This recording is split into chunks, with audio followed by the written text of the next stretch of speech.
gentlemen, welcome back once again to a Last Minute Kickout, the show where three men with varying interest in wrestling stuff on television talk about random pay-per-views. Today, I am joined, as always, by one, Mr. Kevin, the Kevin Eva. He went that away. He went that away. And also joined, as usual, by one slightly less beardy, John Turbo Finley. It's all you're never gonna let that down, are you? It's like it's such a drastic change. Like, and you're not saying that to this man here. This man here had a horrible sore throat, laryngitis, bronchitis, everything else itis.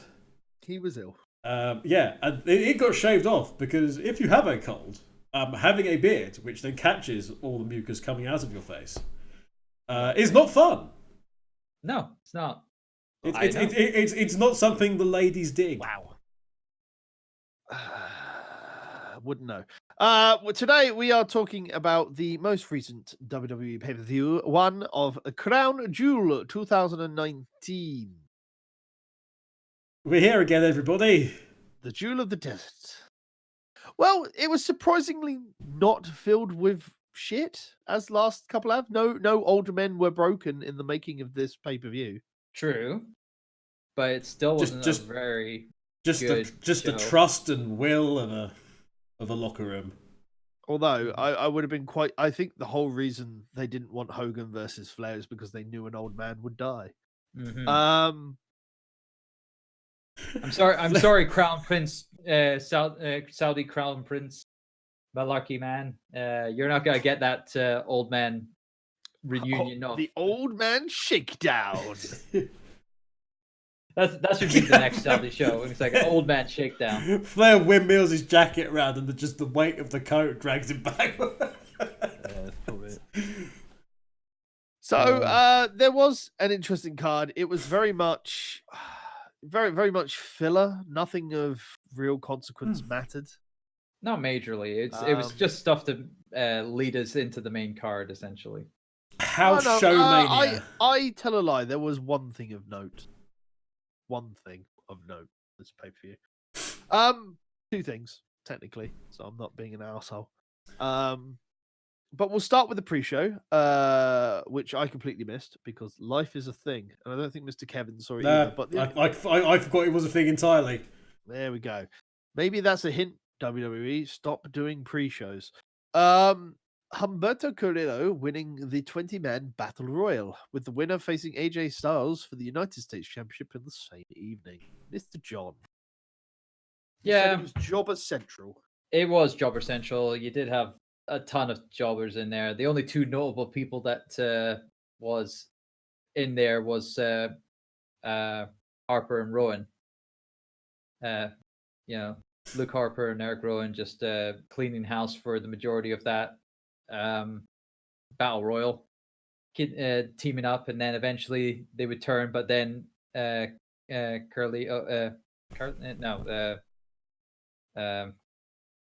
himself. I haven't even known him that well. Humberto Carrillo, aye, the man they're pushing to the moon. Yeah, Humberto Del Rio. Yeah, it's like I'm waiting. Not invested in him.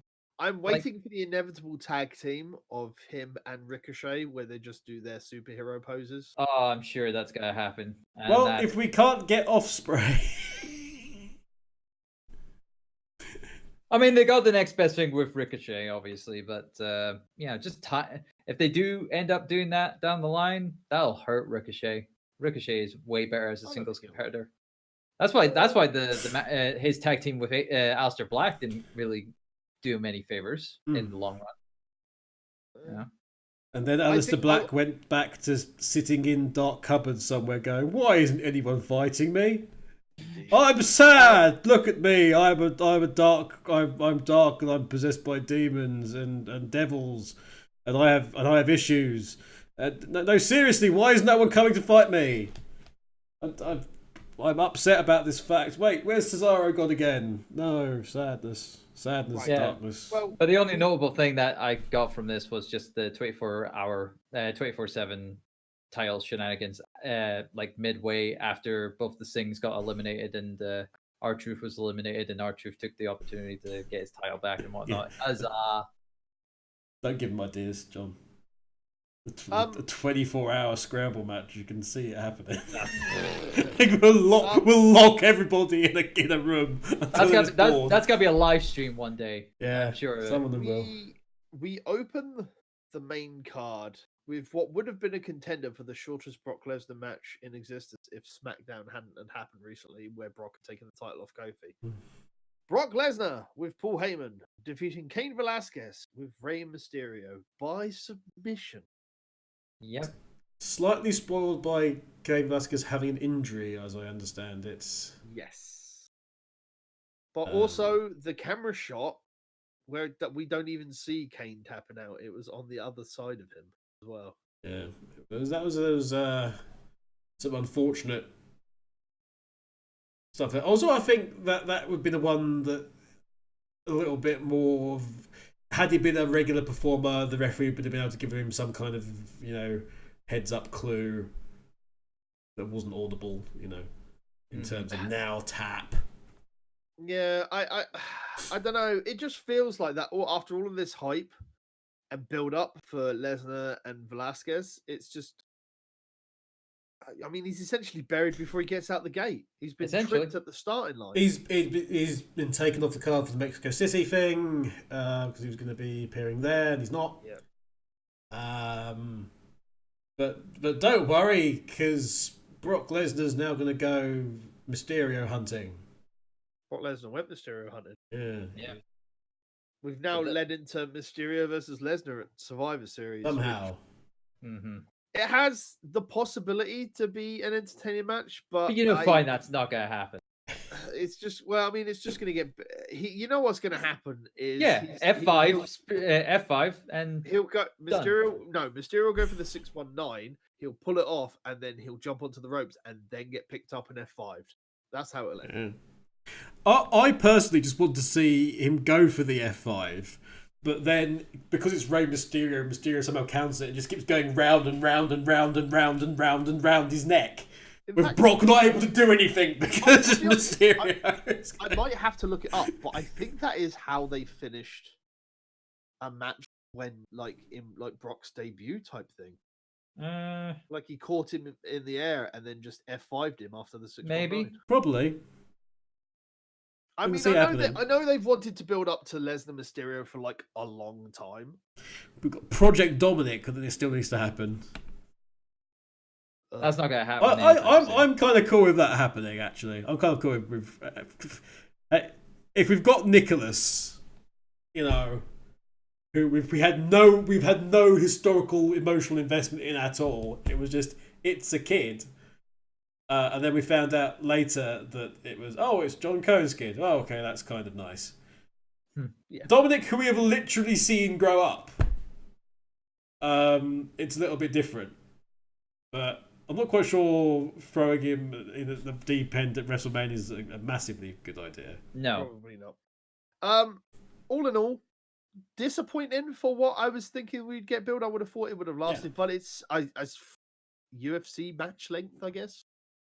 But no, even UFC matches can go longer than this. It was really slow. It's like they were only kind of feeling each other out for that first minute or so, and then Velasquez goes for the ground and pound, and then Kimura lock, boom, done. It was really. I kind of like the ending. I mean, granted, it was a fast finish, which I was expecting. It's a different the likes of Lesnar. Yeah, it's not like a typical F5. He didn't German suplex a single dude. If I was the royalty of Saudi Arabia, I'd be like, I'm going to withhold my payment for that. Indeed. I paid all this money, but Brock Lesnar didn't do a German suplex for us. Well, cancel the deal. It was after the match, obviously. We move swiftly on to the tag team turmoil match for if we've got rid of the last person who's considered the best in the world, let's move on to calling a tag team the best in the world. Well, I mean, you could question a few things here. Yep. About, hey, you know how we did the last one to stick it to somebody? Mm-hmm. Guess who we were trying to stick it to this time? I'll give you a clue. They like to kick people. Are they quite young? They are quite young. Yeah. Do they also love the dollar? They do love the dollar. They love merchandise. You could say you could say they're freaks for merchandise. Yeah. I have no idea. Just because it could have been absolutely anybody, and the fact that the team that won it just happened to be. I'm just surprised that in a tag team turmoil match to determine the best tag team in the world, there are teams of the B Team, and I know, Lucha House Party, but Hawkins and Ryder. Oh, that's fine. Yeah. The best of the best. I was fine seeing Hawkins and Ryder because I like Hawkins and Ryder. Although they didn't have much of a showing in the turmoil match. They missed the double team. Yeah, they missed the double team. I'm not sure what happened there at all. I think Hawkins was just like too. I think Hawkins was too pumped, and he was like. It's odd because I mean, everybody was on the Viking Raiders to win this because they're on a thing. I would have expected the Revival to have won it if it wasn't going to be the Raiders, just because it would have kept them sweet. But they're obviously on this high train of keeping the club sweet at the moment. It was just to stick it to the Bucks. Yeah, that was a pity. That was kind of like a pity thing for the OC for Gallows and Anderson, but it is more of a stick up. It's more stick it to the Bucks by having the original club, aka the Bullet Club guys, win it when they were also in the club, the Young Bucks. Yeah. So hey, you were not even the best former Bullet Club tag team. So this is the Japan thing that I don't understand. Gotcha. Yeah. Overall, it's laying claim to best tag team in the world. It was okay, I guess. Lots of tag team stuff. But... Yeah, it was until like the second half of that turmoil where things kind of like picked up a bit. I mean, the Raiders obviously getting a good amount of kind of like dominance there, but then having to have their first proper loss during that turmoil to, I think it was the OC. I think OC. Yeah, it was them and the OC in the final. In the final too. So it's like shock to have that happen, but overall, like that second half was much more like proper with the proper tag teams that could actually go. So you had like New Day, Revival, the Raiders, War Raiders, and or Viking Raiders. Sorry, I keep calling them by their NXT name because it was a much better name. And the Viking Experience. Don't mention the War Experience. the War Viking Experience, Raider men. But yes, what can we call this week? I think we can agree it was semi-decent. Mm-hmm. We will move on swiftly to Mansoor's biannual win. Yeah. Against Cesaro. Granted, Cesaro made him look like $1 million. Because Cesaro makes anyone look like $1 million. Yeah, but Mansoor, yay! There's your paycheck for that's your man's undefeated. Biannually paycheck. He's currently undefeated. Yes. Yes, at Saudi Arabia. In Saudi Arabia. Yeah. I don't know. Basically, Mansoor is the Undertaker of Saudi Arabia. Well, he's got the eyes for it. He gets his one camera shot a year where he's all his eyes as wide as can be. Which they like to pick up. I don't want to joke about it too much. I mean, it was a very good match. Yeah, Mansoor is obviously very talented for what he does. Yeah, absolutely. And of course he's working with Cesaro. Who always does fantastic in the ring. I mean, what was it? In comparison to him with his match with Eli Dragunov in NXT UK, is like I like that match over this match, because even though Eli Dragunov lost his match to Cesaro, he actually ended up being more strong over it. Mansoor, I just don't see him as strong as Eli Dragunov, really, in all honesty. He just doesn't have that personality that I can connect with. I'm trying to think. He's like Saudi Arabia's Ricky Steamboat, but without the talent of Ricky Steamboat. In terms of personality or the likability. Yeah. In terms of person, he connects well with that audience. I don't think he's connected well with a worldwide outside. Yeah, outside of that. But hey, he's got guaranteed contract for as long as this contract runs for all the rest of the stuff. So, well, at least till 2027. I was going to say that's been extended to 2030 now, isn't it? Well, no, 2027 they just basically, when they announced the extension of their deal, it's just basically confirming the existing deal, which is 10 years, which started 2 years ago. Right. Let's say dump out of it somehow. Let's talk about Tyson Fury versus Braun Strowman. I like when it's a thing, but my biggest disappointment in all of this is that with someone as talented as Braun being a really energetic, in-shape big man, he has essentially been relegated to Big Show status, right? Yep. And this is one foul swoop. This has been my continuing argument for a long time, and I'm just disappointed. More over anything else. I'm more annoyed at the fact that Braun, this great strong man talent that can really go at it in more ways than just being the strong, big, strong person of WWE. He could do so much more. He could be entertaining. He could be, he could be agile. Yeah. He could be, tactical at points if they allow him to do it, but they don't, because the writers are dumb. Because the booking team are just like, big strong man, he do big strong things. Go beat up celebrity. Go be freight train. Fire hot, fire burn. Something like that. Burn it down. You got to remember as well that greatest Royal Rumble winner. They love the guy.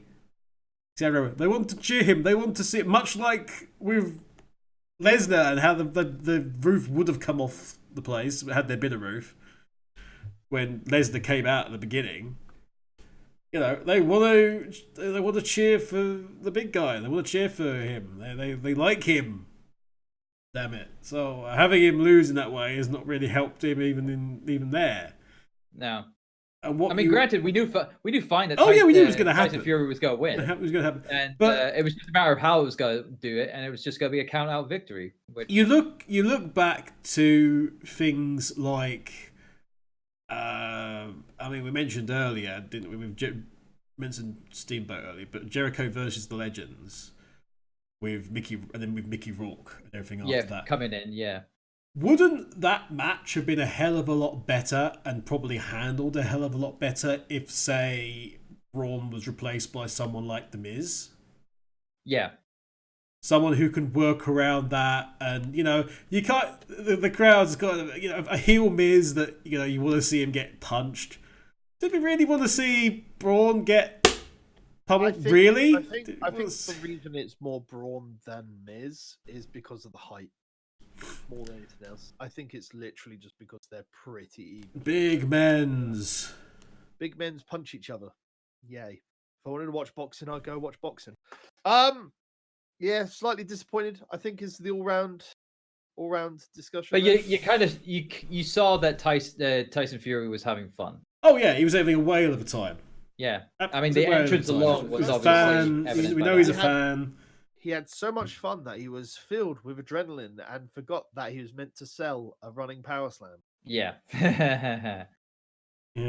Yeah, that was after the match though. So He was, and he'd be very happy to come back, especially if they pay him the same amount of money that they paid him for this. Yeah. It's interesting. Anyway, the continuation of the pre-show match. AJ Styles with the OC at ringside, defeating Humberto Carrillo. What was the point? At least make it a Raw match or something. I don't know. But it was a Raw match beforehand. We had the match before this, before Crown Jewel, with the exact same people, with the exact same outcome. WWE reusing the same matches. I know. Scandalous. What a shock! Scandalous. My Tell God. me it's scripted next. I'm going to tell you that wrestling's fake. Such a joker, isn't he? Sorry. Let me put on a few more pounds and start blubbering and say, "It's real to me, damn it!" You don't want to put that weight back on. Have some of mine if you want. It's fine. I think this follows up the conversation about the rest of the card. Disappointed. Like there's no empty. story. There's no storyline gain. There's nothing to invest in with this. Great, it gives us an AJ Styles match. Great, he can work great with anyone. But really, I am not invested in Alberto. Yeah, I just don't care. I don't care about him. I want to see other people. I want to see more established members of the roster having better matches with AJ. You can have better matches with Ricochet. You can have better matches with Aleister Black. You can have better matches with Chad Gable, for frick's sake. How can he have a match with Aleister Black when he's still in the cupboard back in America? He's still in the cupboard. He's wondering why nobody's got him out. It's been there. He was. Oh, they might have left bits of. They might have left members of the roster behind in Saudi Arabia when all this was going on. You know what? Afterwards. You know what it's gonna eventually lead to. What is it going to do? We're gonna have an Aleister Black and whoever he's gonna face with next in a lights out cupboard match. His wife's going to go in there. May as well. She's not doing anything either. Yeah. Might as well have some fun. Yeah, absolutely. It's not going to be broadcast, this one. I want to get people's opinion on Natalya and Lacey Evans. Oh. Okay. So, a big historical moment. First women's wrestling match in Saudi Arabia, the first time. Just a couple of things. One half of these competitors was a good choice. The other half, not so much. Two, the audience was still a bit hostile at the notion of two women wrestling in Saudi Arabia. So there's still quite still the old guard of people who are just nuts of this situation, because we noticed that during the entrances that happened during it. But in hindsight, they worked as well as they could with the time they were given. It felt shorter than it actually was, though. Well, it had to be. No, yeah. I'll grant you that. It was one of those very odd matches that felt shorter than it in fact actually was. Because it wasn't that far off Tyson Fury and Braun Strowman, and that match felt like it dragged was a on decent forever. chunk of time. Yeah. Well, I mean, Braun Strowman and Tyson Fury was 8 minutes. And Natalya and that's Lacey Evans was 7:20. 7:20. Yeah. But that's obviously Tyson and Braun. Braun's working with an inexperienced person and trying to keep him safe. So that's why that Natalya, one, isn't she? No. Natalya's working with somebody who's very green, yeah. Yeah, but at least Lacey Evans is a little more experienced than Tyson Fury. A little more. Probably like a year at least. Let's be fair here. Tyson Fury. I'll tell you this much: this is What? Lacey John- Evans' John, best let me- match. John, let me I'll finish. say that much, but that's obviously not saying much. You done? Yes. Go on. Tyson Fury's a boxer. We all know that boxing, like wrestling, is fake, and they're all just actors with big gloves on. Yeah, they're all just characters. That's They're all it. just characters. Is this just? Do is this do you remember when they recast Frank Bruno? I do. Is this? He was a judging- 4-foot white guy before, and then look what happened. Is this judging by your outlook of watching the KSI Jake Paul? Logan No, Paul, why have you match? even mentioned that? Because apparently He's trying to hit all of those extra tags. for YouTube. No, podcast. the BBC website just had that. The sports section of the BBC website has been full of that shit the last week.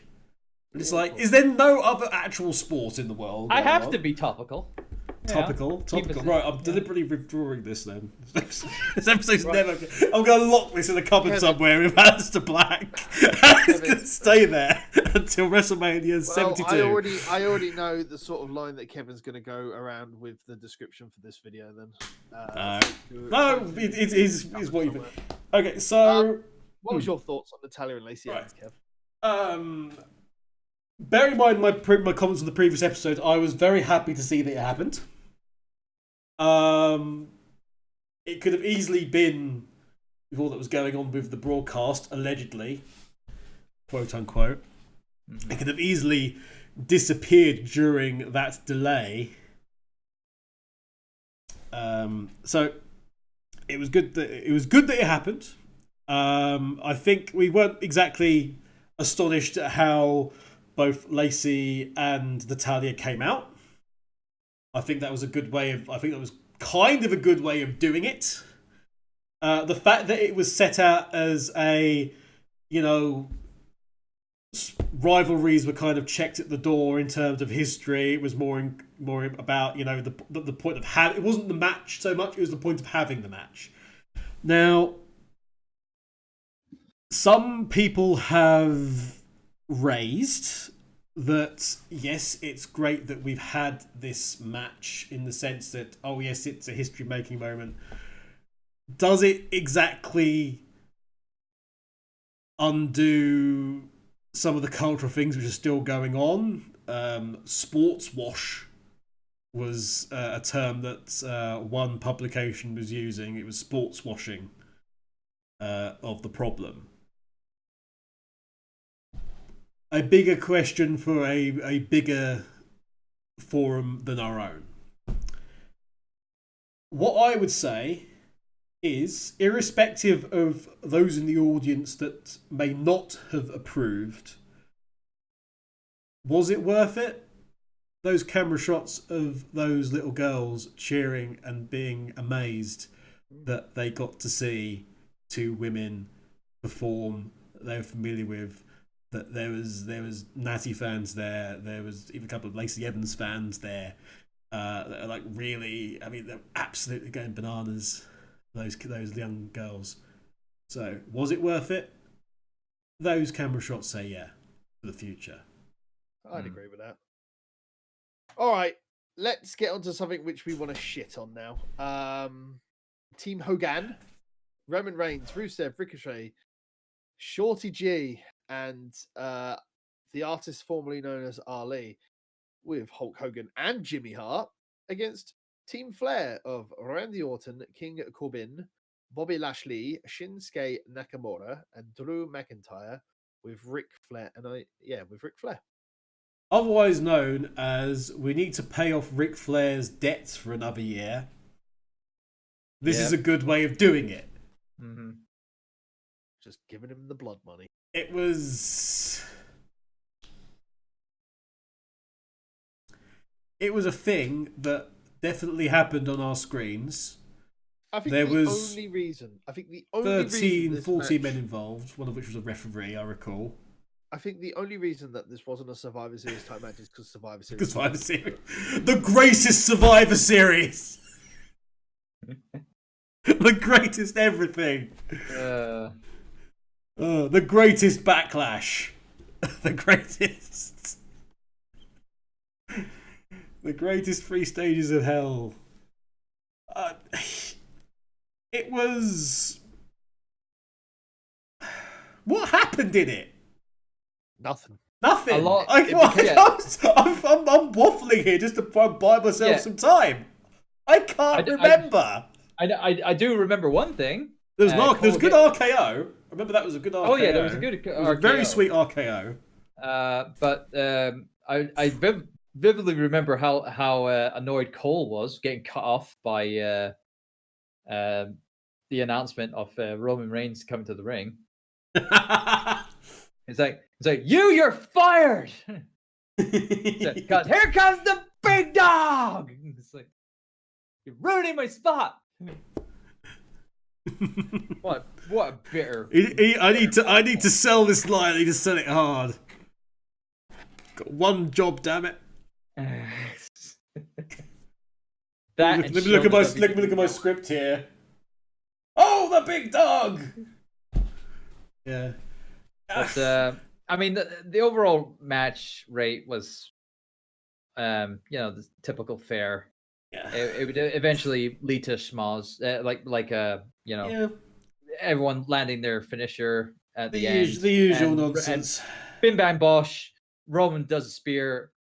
Roman wins. LOL. Yeah. It's like Hogan won. Hogan beats Flair for the billionth time. I'll give you this match, Rusev was happy as Larry being there. Rusev was. Yeah, he was the happiest person to do. He was the happiest person to be there. To get that.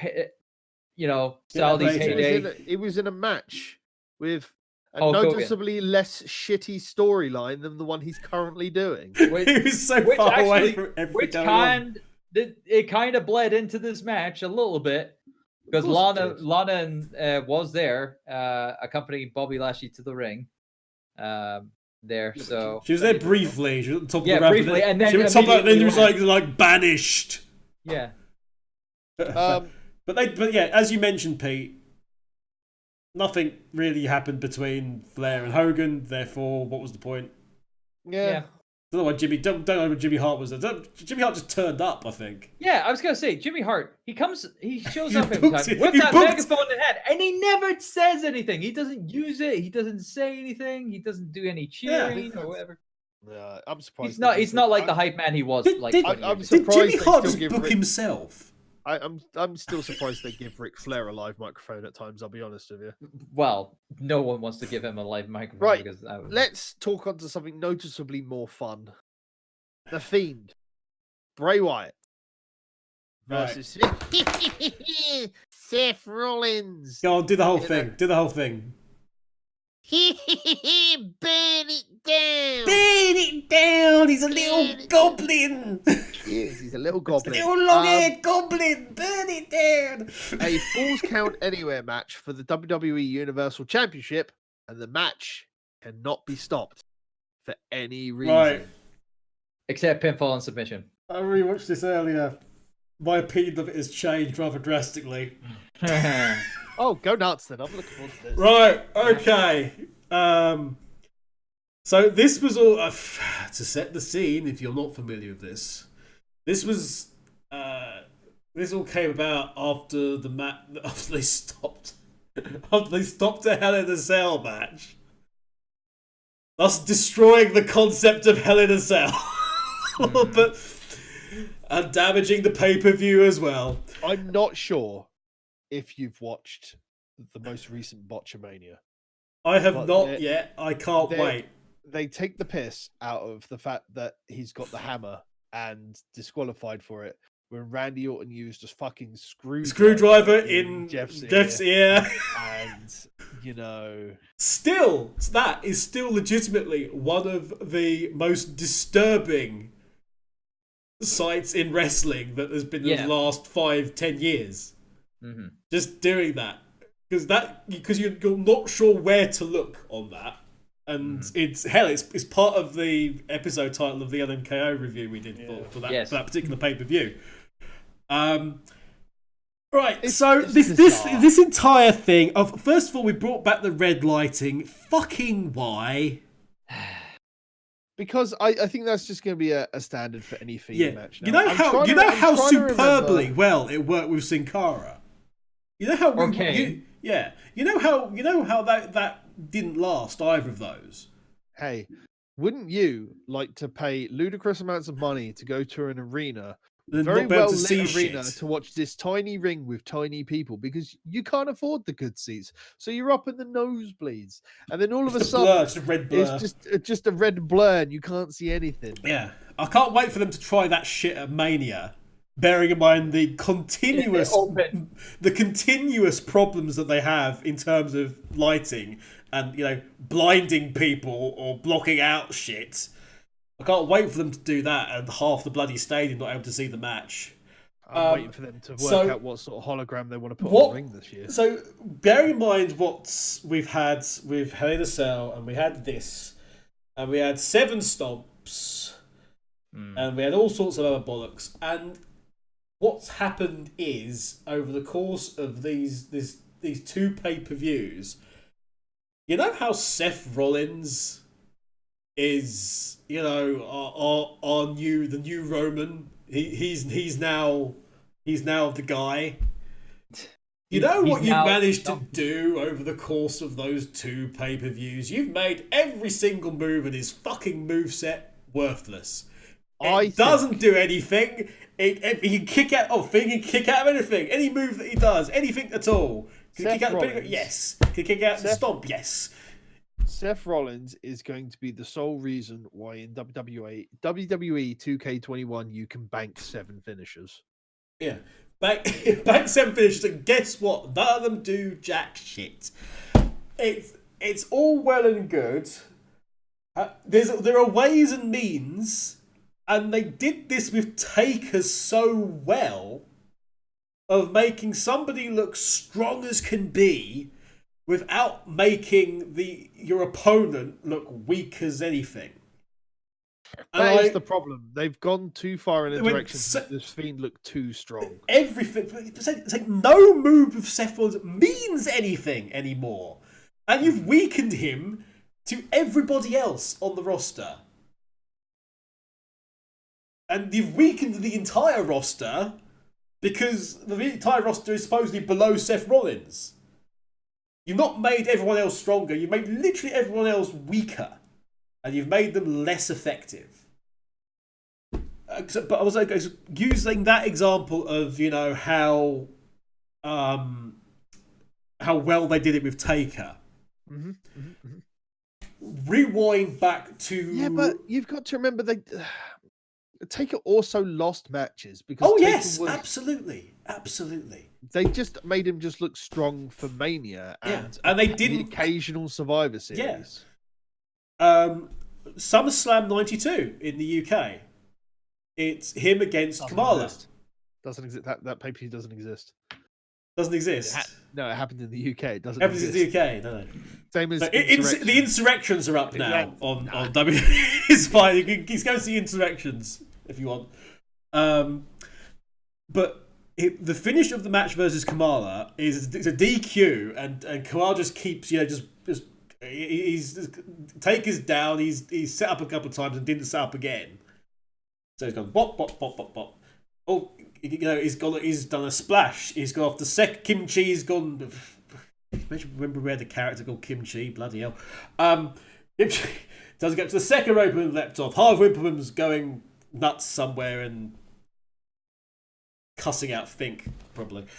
And then he hits a splash of the second rope, and Taker's still down, and Paul Bearer's looking worried, and then Kimchi tells him go up to the top, and Kamala hits a top rope splash, and it all's well and good, and he's Kamala has laid out the Undertaker, and Taker's won the match, but Kamala, although Kamala was scared of Taker, then it's fine. All's well, looking good, and Taker's still down for a bit, and Bearer goes forward, and he's got the big urn.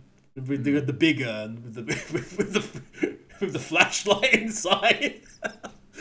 Yeah, I remember that. And he's got Kamala's like going on, and Paul Bearer just goes And then Taker goes boom. Yeah. And then Taker goes boom. And then you set up that Kamala's fucking scared stiff.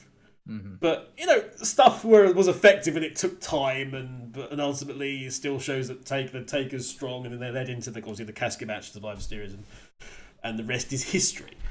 But it really doesn't look... And then you had the bullshit with... Oh, he's gone through the electrical equipment again. We had the classic Foley spot where he's gone through the electrical equipment. I like Seth Rollins getting blinded from 3 meters away. Yeah, it didn't really have the gusto of a Terry Funk screaming my eye, which continues to be one of the things that the inadvertent things in wrestling just sets me off laughing hysterically. Just keep going my eye, just selling it like crazy, but. This great situation. Oh, he's gone through the electrical equipment. Don't worry, just walk over to this electrical equipment that is clearly. If that's electrical equipment, it's full of wires that have been pulled out and there's current and shit going on. Oh, it's okay. I'll just climb over there. It's fine. I'm still a massive fan of the fact that a large man has been thrown into electrical equipment. There's been a billion sparks, but don't worry. There's no medical people that are rushed. Yeah, there's no medical. However, there's some guys with some wearily. Guys with some sort of generic fire extinguishers, like with CO2 in it and stuff. It's like, then we'll just walk away. It's fine. I mean, it looks so hokey. But why would you run over to? Sorry, why would you run over to this place that is like full of electric wires and shit? Don't get me wrong. WWE is very good at pulling off a spectacle.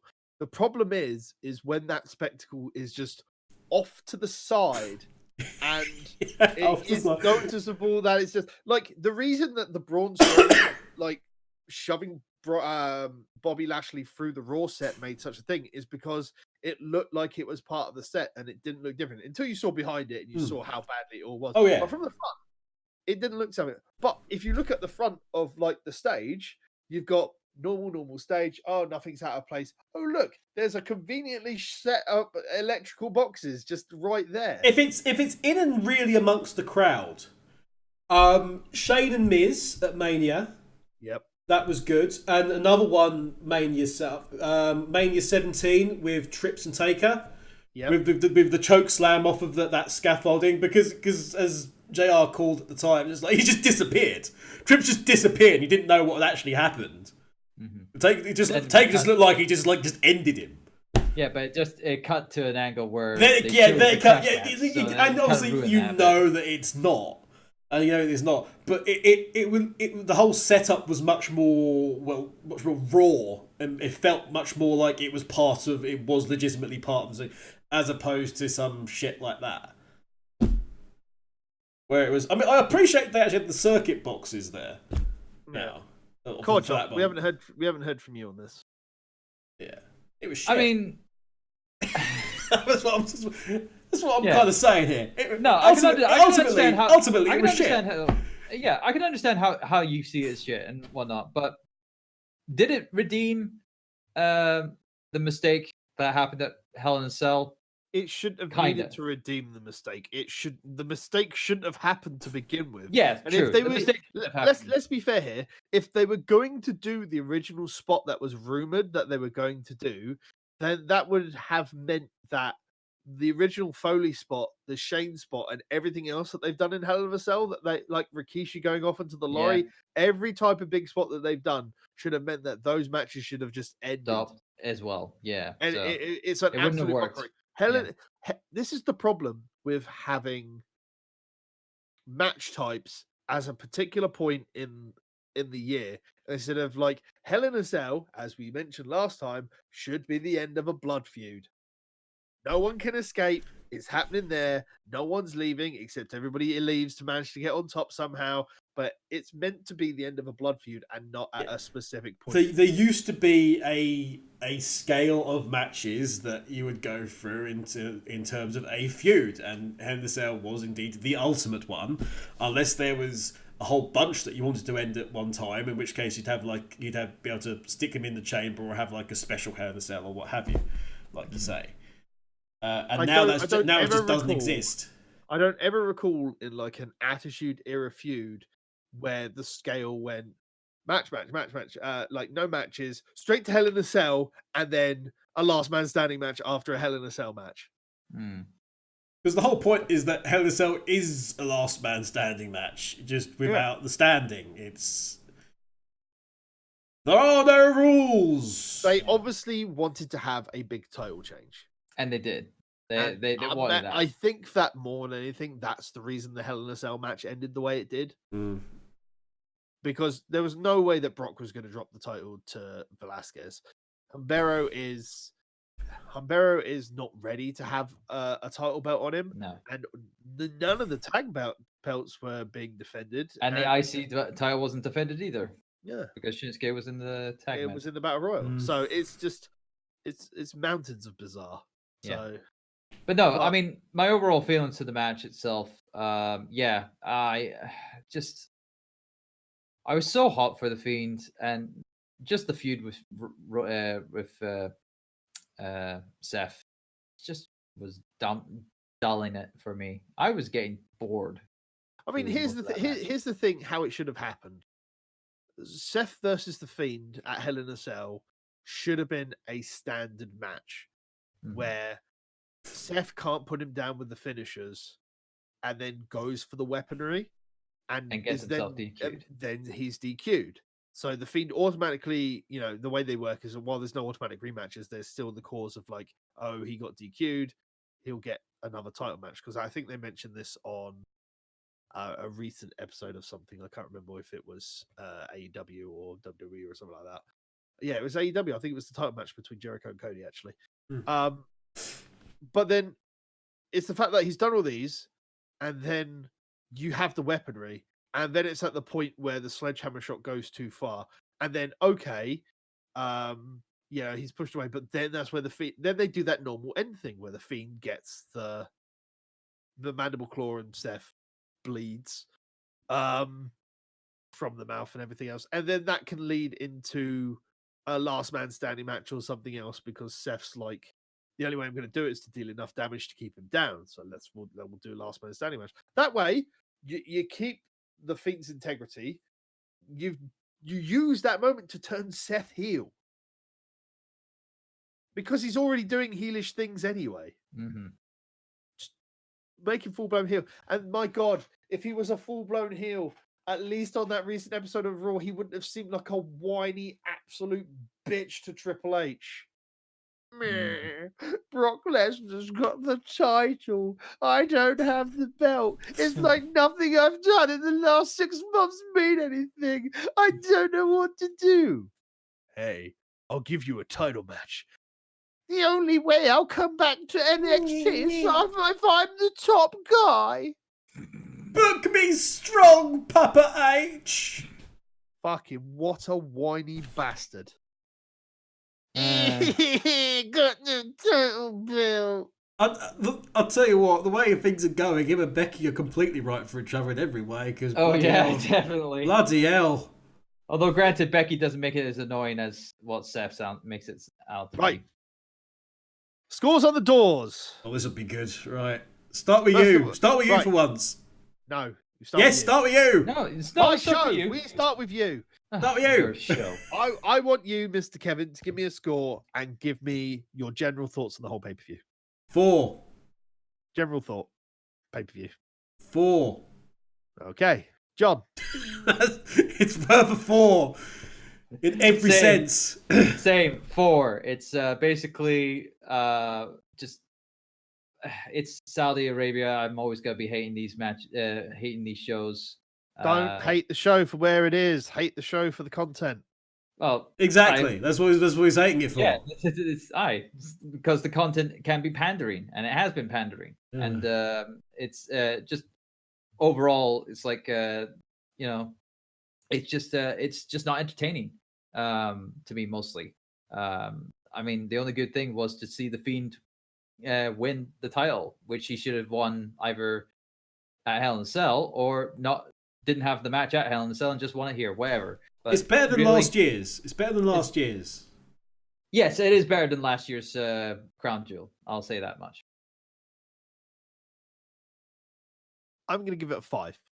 Only for the reason that there was actually a women's title match and what women's title match? A women's match. Fuck off. A women's match, and you know, it's a step. It is a step in the right direction, and WWE have been saying, like, you know, that they want to be part of the reason that stuff changes. Whether stuff changes or not, we don't know. But if it leads into more women's matches, you know, we get something of a decent caliber going up. Otherwise, it's just pandering. But you know, but at the end of the day, but isn't it amazing how Stephanie McMahon got all that to happen? Yeah, because she created women. She created women. She created women, and God created man, and Stephanie McMahon was like, "Bitch, no way!" And then she was. All I'm saying is that when is Evolution 2 happening? They've said that it might happen. Natalia said in a recent interview that it was coming soon. So, but now we've got to do another extra show in Saudi Arabia, haven't we? So, but I just don't understand why there's not a reason to just have an Evolution every year as part of the card. Why? Yeah, it does beg the question why they didn't immediately go, okay, that needs to be a thing. Yeah, it would have been a nice counteract. Yeah. But plus, there's so many storylines that they can then lead into, you know, because of that. And it's almost like having a second Royal Rumble at a point where they start like new feuds. Anyway, 5. It was okay in certain places. I didn't mind it too much. That's it. Mr. John, where can they find you on Das social media? Das social media is Das at Turbo XLR. Also on Twitter and Instagram. You can also follow me on Twitch, twitch.tv/TurboDrive Live, where I stream there every Wednesday, Friday, and Saturday at 10 p.m. UK time. Mr. Kevin. /Last Minute continue pretty much everywhere. So Twitch, YouTube, Facebook, Instagram, the exception of Twitter, which is Last Min continue. You can find me on my main account at Titans Creed on Twitter, or at Gaming Phoenix if you just want videos and releases of podcasts on my end and everything else. Otherwise, you can follow all of my video-related content on youtube.com/Project Phoenix Productions or twitch.tv/Project Phoenix Productions. Thank you very much for joining us for Last Minute Kickout on Crown Jewel 2019. That one that is held in the cupboard in a very dark room out the back. As always, thank you very much to Mr. Kevin and Mr. John. I've been Pete. We'll see you next time for probably a better pay-per-view conversation. Oh, yeah. On AEW Full Gear. Take care, ladies and gentlemen. Peace out. Bye-bye. Bye.